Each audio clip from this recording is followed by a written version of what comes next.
Alright, I haven't done this for a little while. This is a TwoSun Tuesday twofer. And you might think that I'm crazy because I have the exact same knife sitting here.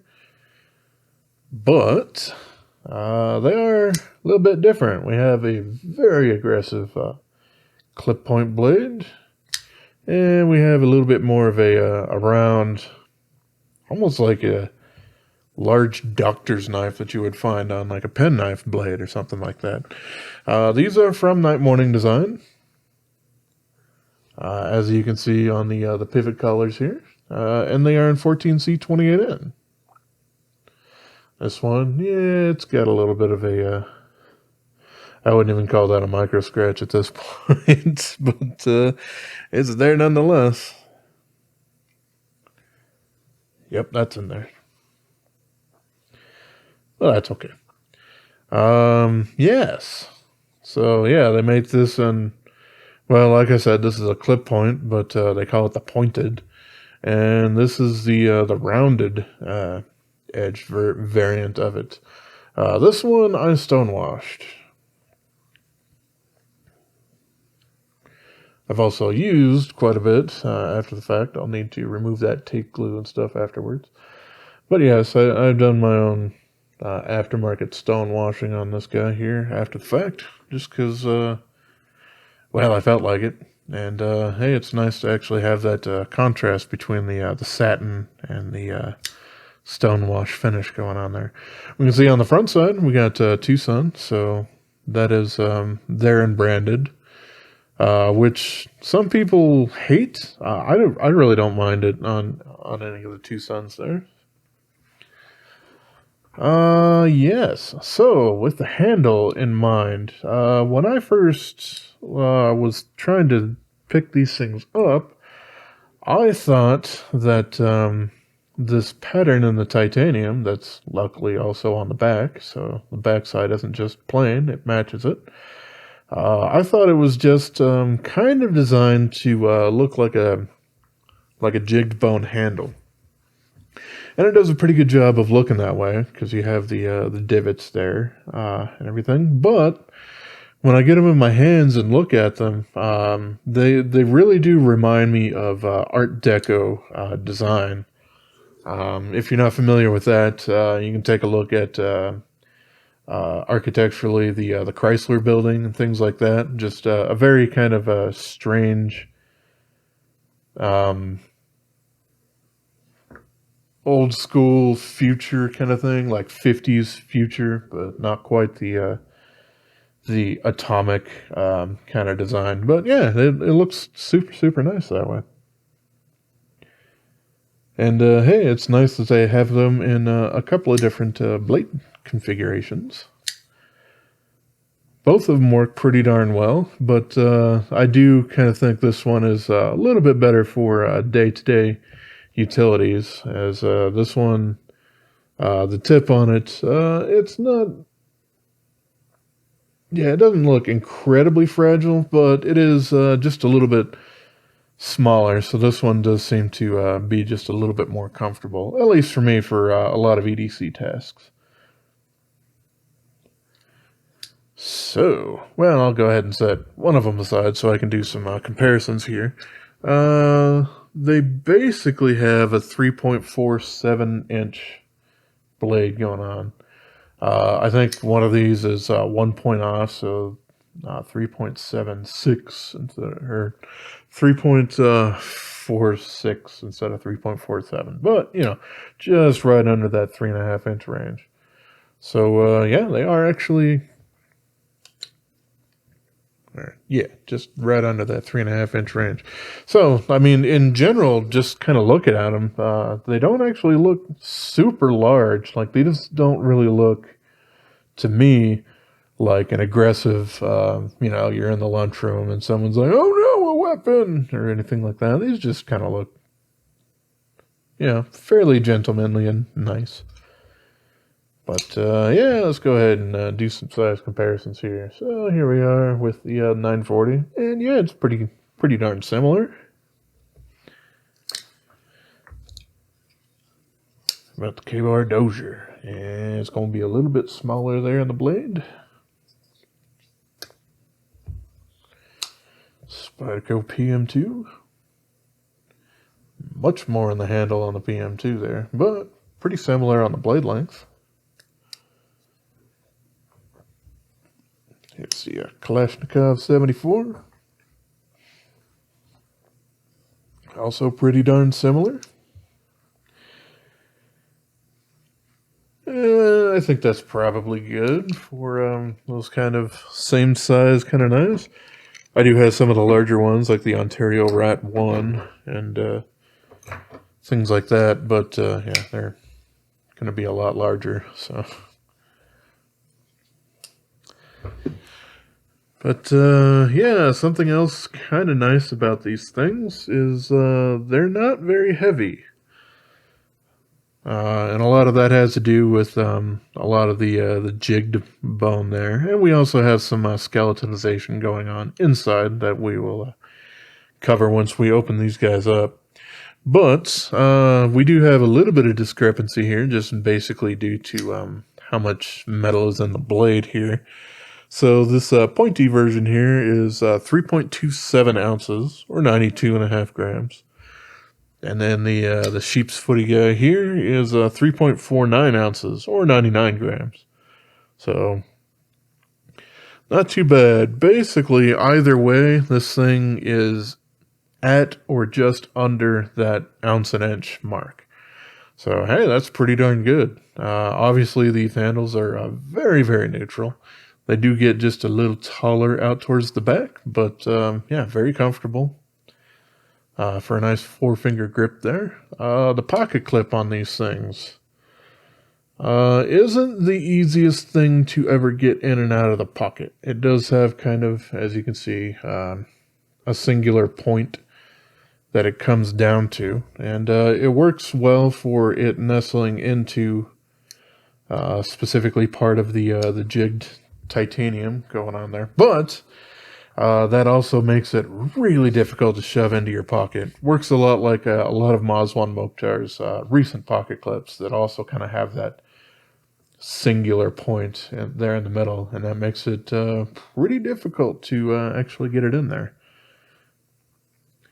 I can basically just reach in and kind of touch that, but it's not really something that I can get to with my pinky. If I was reaching into my pocket, that's not going to be a problem there.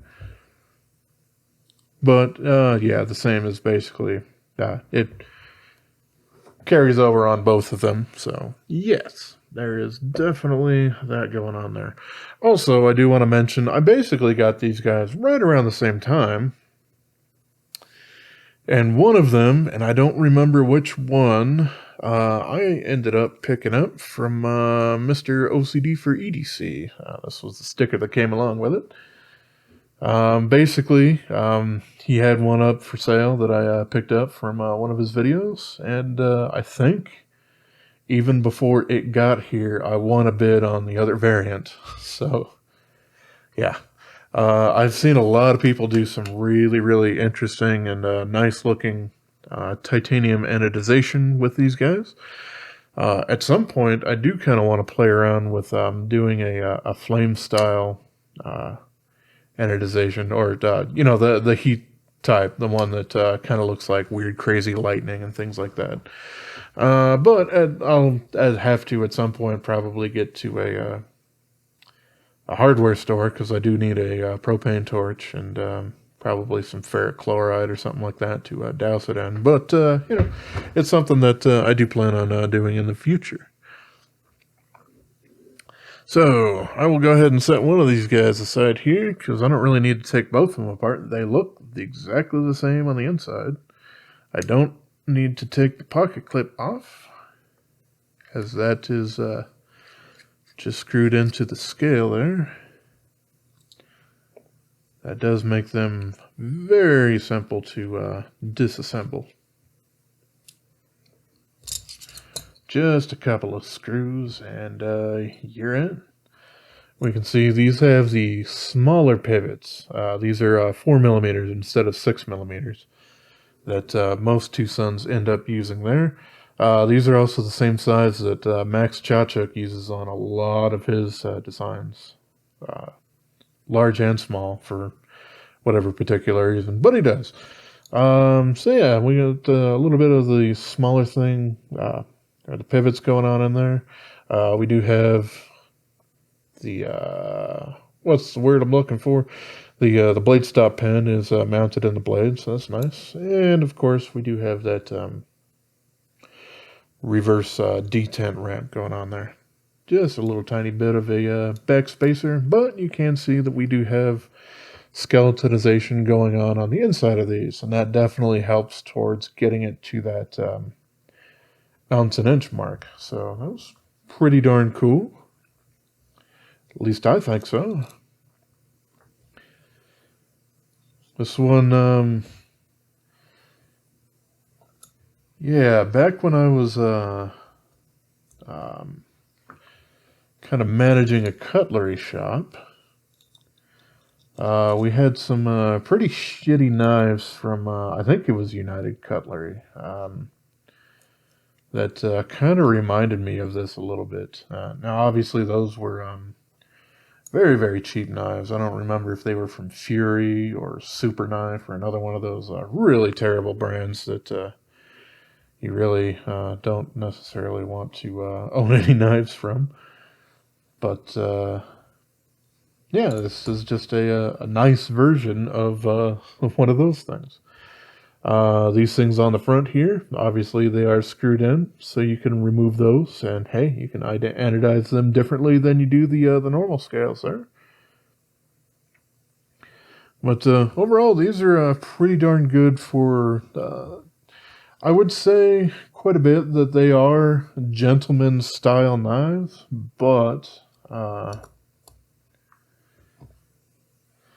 yeah, they are a little bit more modern, I suppose. But yeah, they do work for sort of that gentleman's vibe sort of thing. It's got a nice, unassuming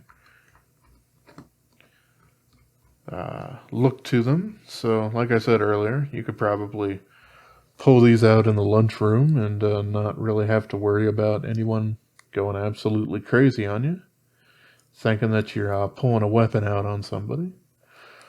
Something that I didn't point out while it was open, but I'm sure you probably caught, was these things don't have a D-shaped pivot in them. They are fully round all the way around. You can also see I didn't really have any troubles taking this apart or putting it back together. So there's that, but yeah, I figured I should mention that now that I remembered. But yeah, I do like these guys quite a bit. You know, we don't have any of the lock bar access there. It's fairly flat, but it is chamfered on both sides there, as a lot of theirs do. Works out quite nice. You know, obviously this isn't one of those knives where you probably would end up carrying this while you're also using a lot of heavy work gloves or something like that. You probably want something a little more substantial.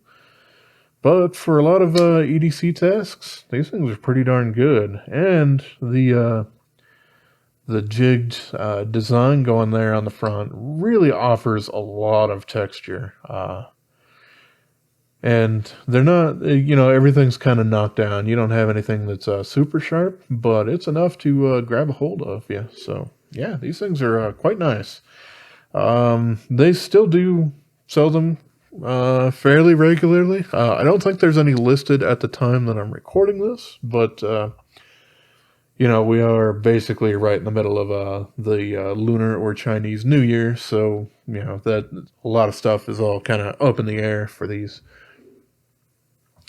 But yes, this is the TS232 from NightMorning Design, and you can have it in a stupid aggressive clip point, or more of a space sheepsfoot doctor's knife kind of thing going on there. But yeah, either way, both of these are quite fantastic, and nice lightweight too. You just have a little bit of a difficulty trying to get these in and out of the pocket, but otherwise, pretty darn good knives. Alright, well, that's basically everything that I wanted to cover with these, so I will leave it at that. As always, I appreciate y'all for watching, and have yourself a wonderful rest of your day, yo. Consider subscribing.